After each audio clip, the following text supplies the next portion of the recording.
What's good, everybody? It is the first day of March. That means March Madness, and this is the Early Edge in 5. More best bets for the night in sports. We have absolutely no time to waste, so let's bring in the stars of the show. You know them. You love them. Frickin' Fracker here. Amazing Grace is here as well. Grace Remington from 24/7 Sports and everything CBS.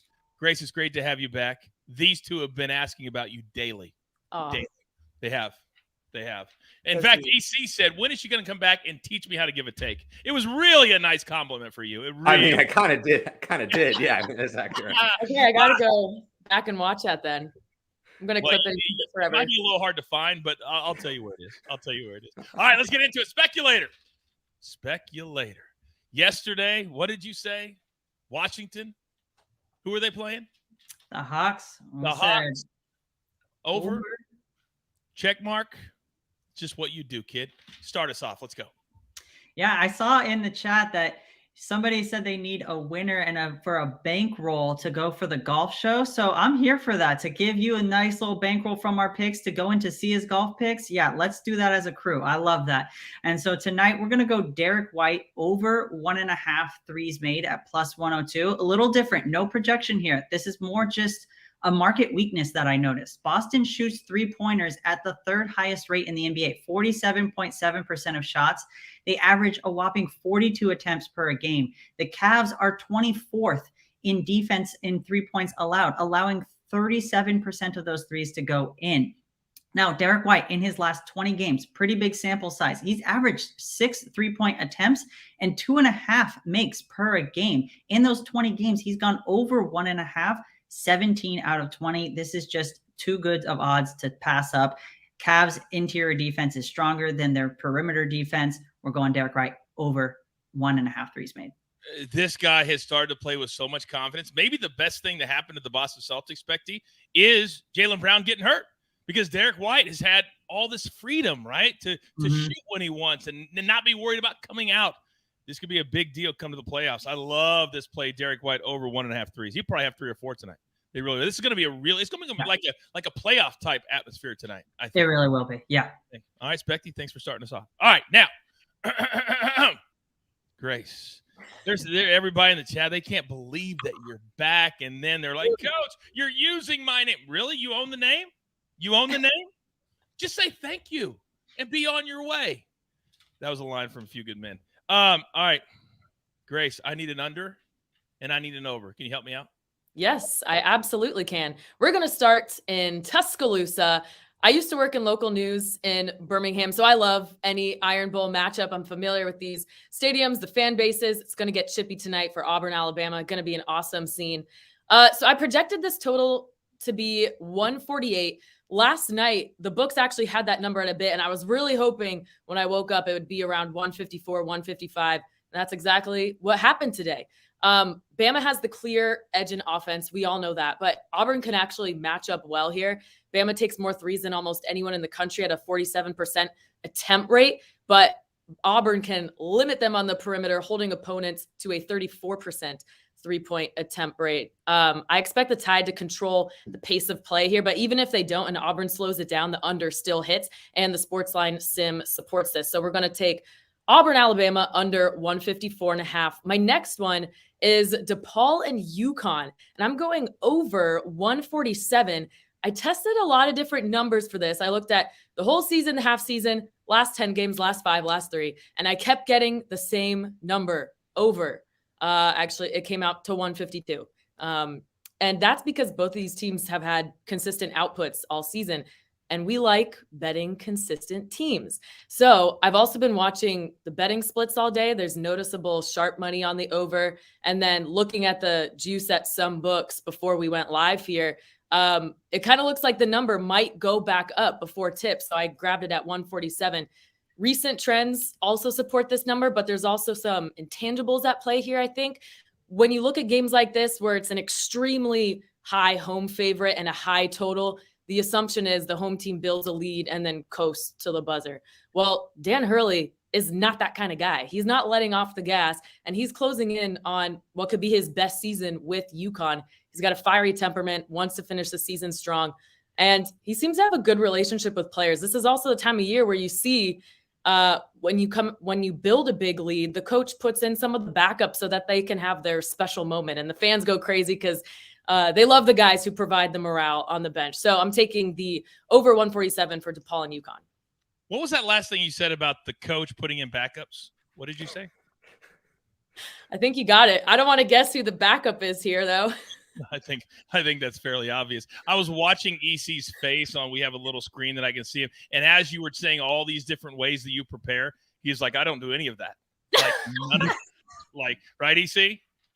Yeah, I was like, I'm thinking, does she have a model too? Like, Speculator's got a model, McClure's got a model, Grace has one now. Like, I feel so left out, you know? Josh, I'll share. EC, I'll share. I'll Thank you. Yeah, Grace, will you share yours too, please? Maybe. Okay. She says maybe. Oh, hell no. All herself. Absolute no. She's not a team player, and I like it. I like it a lot. All right, I've got one play today.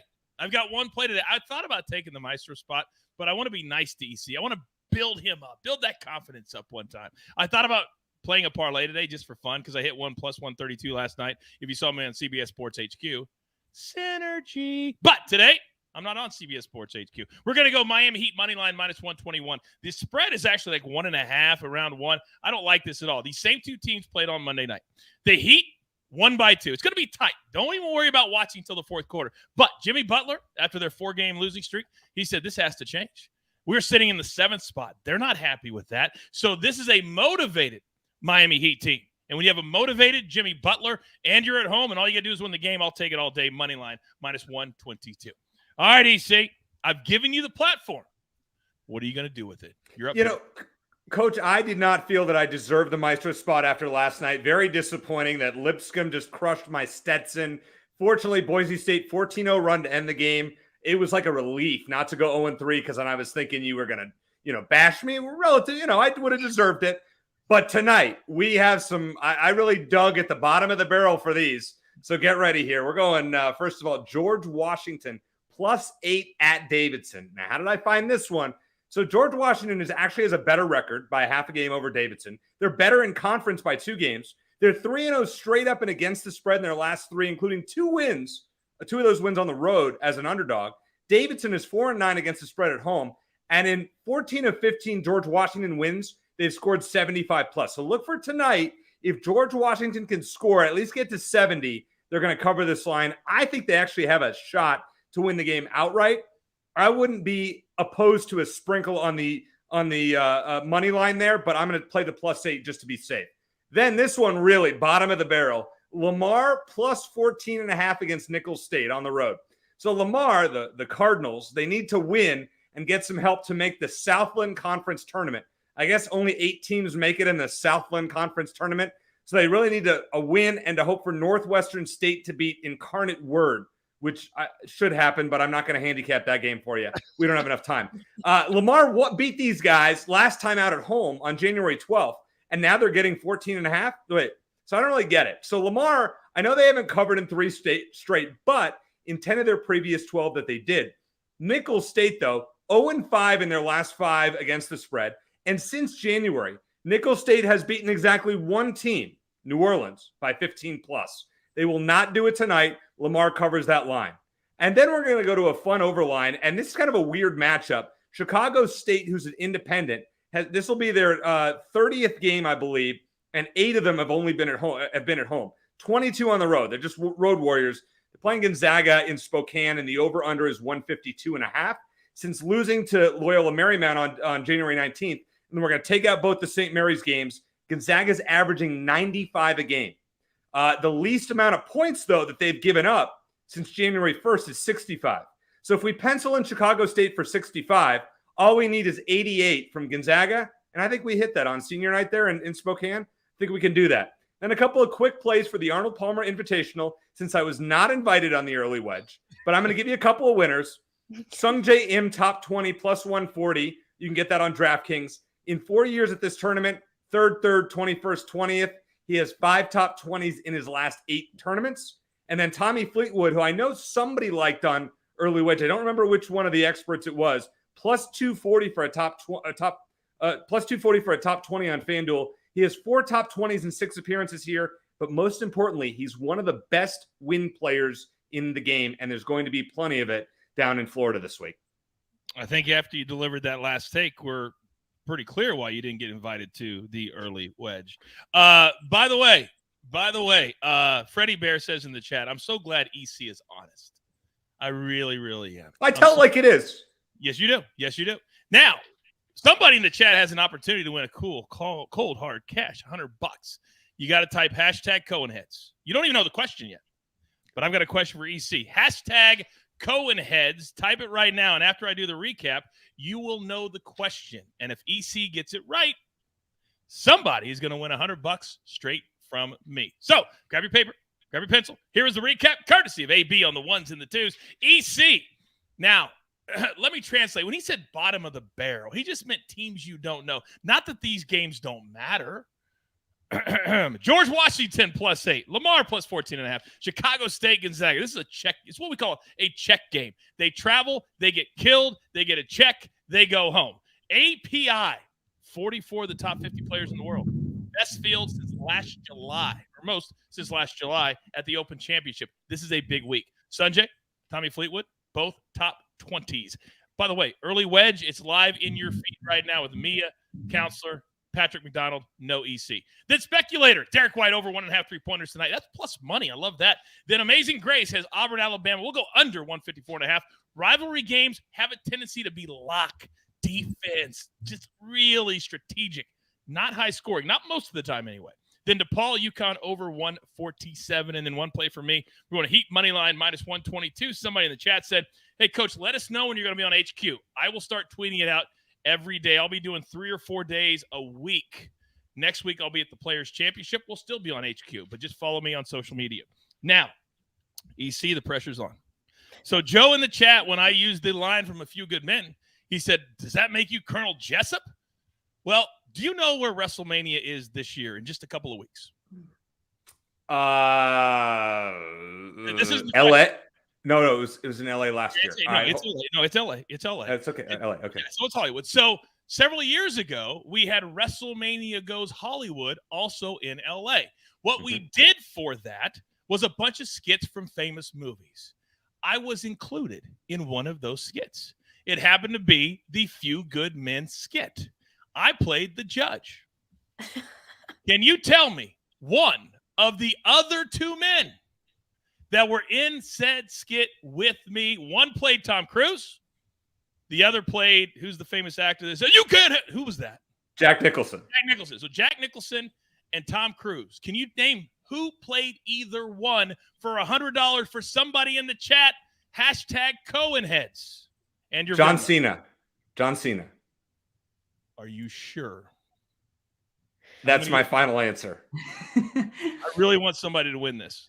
I want to give you a chance to change it. Okay. Roman Reigns. And I'll give you one more chance. Vince McMahon. All right, here's a little lesson for everybody at home. If you're convinced that you have the right, did I ever say that John Cena was wrong? I didn't. Did I? I said I won't give you a chance to change it. I never said you were wrong. And you're no Regis Philbin. No, it was John Cena. You was. Oh, yeah, but you changed your answer. You changed your answer. Oh, no, give him the $100. Give him the $100. AB, find somebody just won $100 courtesy of EC. Now, can you name the other one just for fun? Do you know who played Jack Nicholson? Well, Cena I picked because I know he's like an actor, right? He does things. I would say probably Roman Reigns. No. Remember, this is like 2007, like 2000. Oh, the Rock? No, JBL. JBL played Jack Nicholson. You don't know who JBL is? No clue. Oh my goodness. All right. Well, at least you won. At least you're correct. There is the winner. So Brian, you are the winner. I need your Venmo. Put it into the chat, and you will get $100 straight from me right after the show. No strings attached. Well done, EC. Thank you. Sort of. Grace, really well done for you. Don't let them hear it. All right. Another fun show. We're here every single weekday at 4 p.m. Eastern time. So with all of that being said, there's only one thing left to do. And I believe you all know what that is. You've got your marching orders. Let's take all of these in 5 tickets straight to the pay window. My entire crew, Lomo, Grace, EC, Speculator. I'm the coach, AB behind the scenes. We're all here for you. M squared in the chat today. You never know when we're going to show up. The crew is the crew for a reason right here at the early edge where sometimes, yes, just sometimes, we do it in 5. Good luck.